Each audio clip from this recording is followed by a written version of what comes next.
안녕하세요. 제게는 30 중반을 넘어가는 형이 있습니다. 이 얘기는 제 형과 형수님에 대한 이야기입니다. 지금은 30 중반을 살짝 넘은 젊은 나이에 벌써 300억대 부자지만 예전엔 정말 한심한 청년 백수에다 형수님은 술집 아가씨 출신인 두 분의 이야기입니다. 제 형은 어릴 적부터 머리가 비상해서 주위 사람들의 기대를 혼자 독차지하며 자랐습니다. 지금 생각하니 그게 형한테는 큰 부담이 되었을지도 모른다는 생각도 드네요. 항상 1등만 하던 형이 고등학교에 들어가면서부터 공부에 흥미를 잃기 시작하더니 끝내는 지방에 별로 유명하지도 않은 대학에 들어가더군요. 군대도 다녀오고 졸업까지 했는데 취직도 못하더니 자기 방에서 하루 종일 게임을 하는 것도 아니고 그냥 하루 종일 각종 포털 사이트를 넘나들며 인터넷만 하더군요. 쓰잘데기 없는 인터넷 뉴스부터 각종 정보 검색으로 하루 종일 시간 때우고 말이죠. 저러고 말겠지, 곧 취직하겠지 하면서 기다려주곤 했지만 몇 년째 그러고 있으니까 가족들은 답답하죠. 사람도 안 만나고 햇볕도 안 보고 외출도 안 하고 방에 틀어박혀서 몇 년째 그러고만 있으니 정신병인가 싶기도 했죠. 그런 사람이 한두 번 외출을 하기 시작하더니 회사를 다닌다고 하더군요. 큰 회사는 아니고 직원도 몇 명 안 되는 아주 작은 회사라고 했습니다. 월급도 정말 터무니없이 적게 받고 제 형을 묘사하자면 아주 순진하고 선량합니다. 그런데 숫기가 별로 없는 성격이었습니다. 언제나 허허 웃고 마냥 사람 좋아 보이는 이런 형이라서 연애를 못하더라고요. 직원이 몇 명 안 되니 사내 연애도 불가능하고 그렇다고 동호회를 다니며 연애를 해보려 시도하는 성격도 아닌 것 같고요. 보다 못해서 제 후배 중에서 예쁘고 똑똑하고 모든 면에서 괜찮은 애들을 몇 명 소개시켜 줬습니다. 그런데 여자애들이 하나같이 하는 말이 사람은 좋은데 재미가 없다면서 남자로서의 성적 매력이 없다고 그냥 삼촌 같다고 이렇게 애프터를 거절하더라고요. 하긴 옷도 세련되게 못 입고 농담도 잘 못하고 차도 없는 사람을 그 친구들이 좋아할 리가 없겠죠. 그런 형이 언젠가부터 연애를 한다고 하더라고요.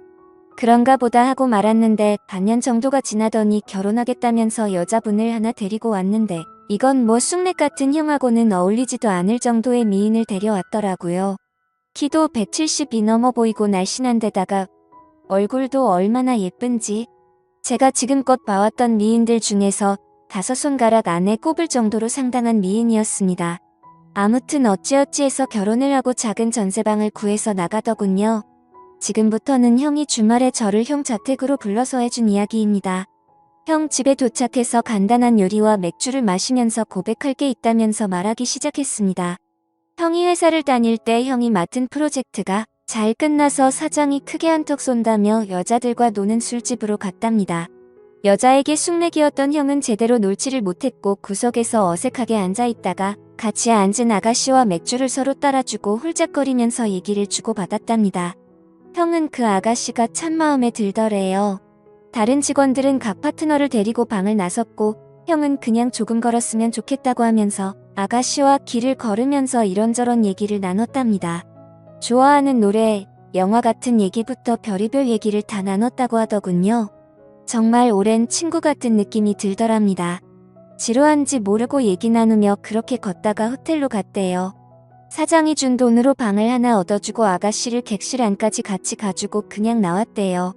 매일 원치도 않은 술 마시고 사랑하지도 않는 낯선 남자와 있어야 하는 게 얼마나 힘들까 하는 생각이 들었답니다.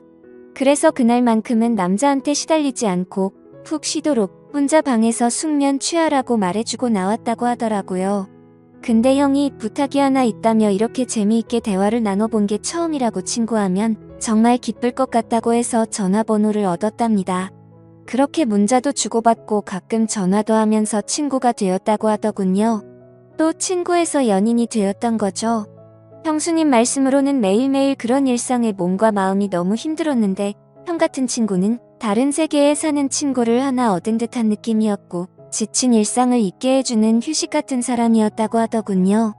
그렇게 가까워지면서 연인으로까지 발전했는데 형이 결혼하자고 할 줄은 사실 기대하지 않았답니다. 그런 일 하는 걸 알면서도 결혼하자고 하는 사람은 없으니까요. 그런데 형과 많은 얘기를 나누면 꼭 그런 일을 하기 전 아직 때묻지 않은 꼬마였을 때의 형수님으로 돌아간 것 같은 느낌도 받고 항상 술 시중 들어야 하고 남자들 진상 부리는 걸 받아줘야 하다가 형을 만나면 정상적인 생활을 하는 평범한 여자로 존중받는 기분이 너무 좋아서 형처럼 착한 남자라면 넉넉하지 않아도 사랑받으며 살 수 있지 않을까 하는 기대는 종종 하게 되더랍니다.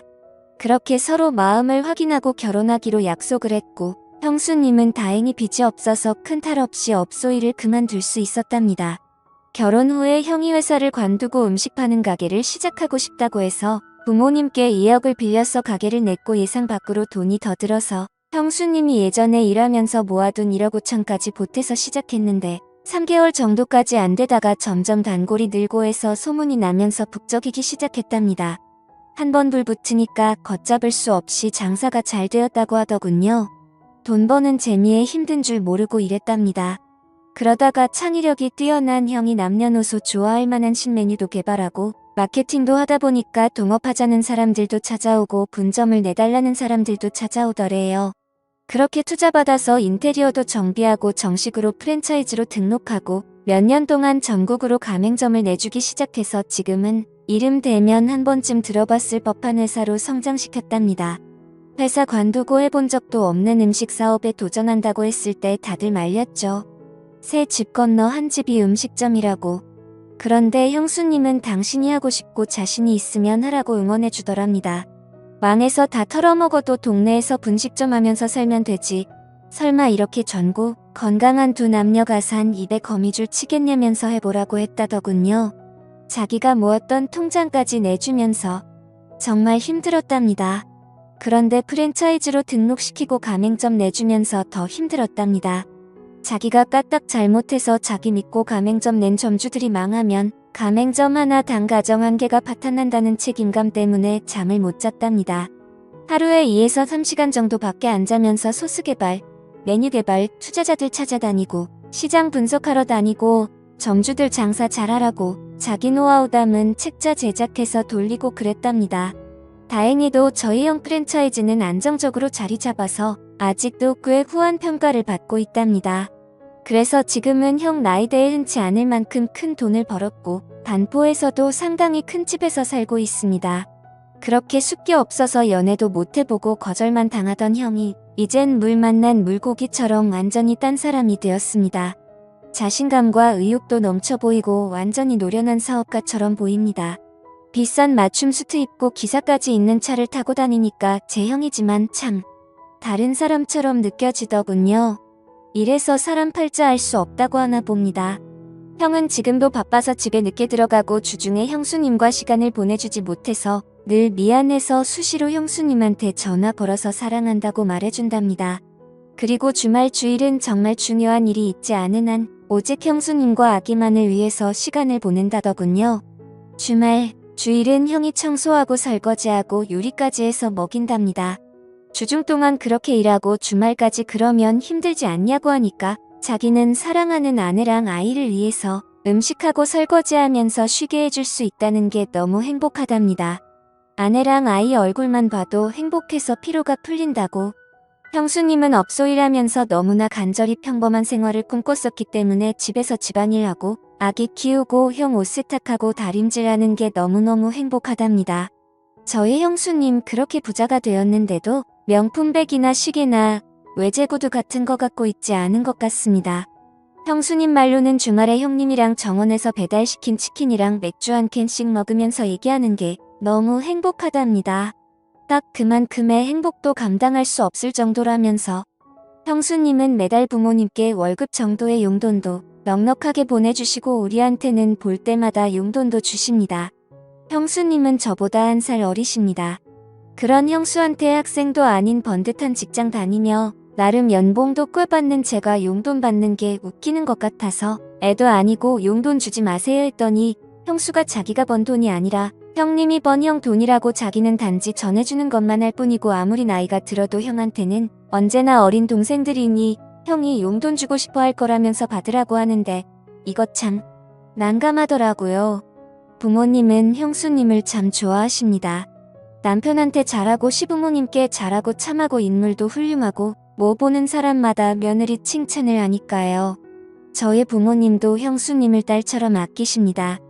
늘 우리 딸 그러시거든요.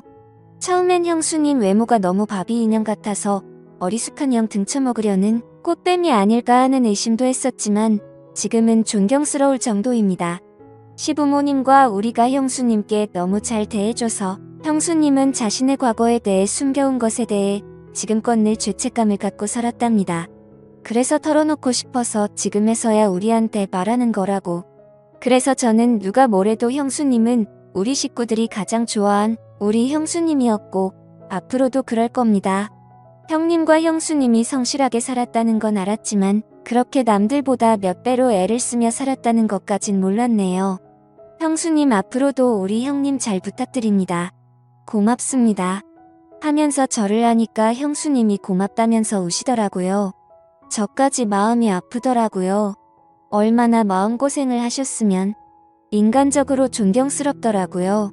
잠도 못 자고 남들보다 더 애쓰며 살았고 그 정도의 큰 규모의 사업체를 잘 이끌어가고 있고 부자임에도 사치하지 않고 참 건전하고 예쁘게 사는 걸 보니 내 형님, 내 형수님이지만 인간적으로 너무 보기 좋습니다. 부모님께는 아직은 말씀드리지 않는 게 좋겠다고 했습니다. 저야 젊으니까 이해할 수 있지만 어른들은 그렇지 않을 수가 있거든요. 죄책감을 덜기 위해 말씀드렸다가 혹시나 더 큰 걸 감당하셔야만 할까봐 서로 상처가 될 수 있는 상황이잖아요. 아무튼 모든 분들이 저희 형님과 형수님처럼 현명하고 예쁜 사랑을 했으면 좋겠습니다. 긴 글 읽어주셔서 감사합니다.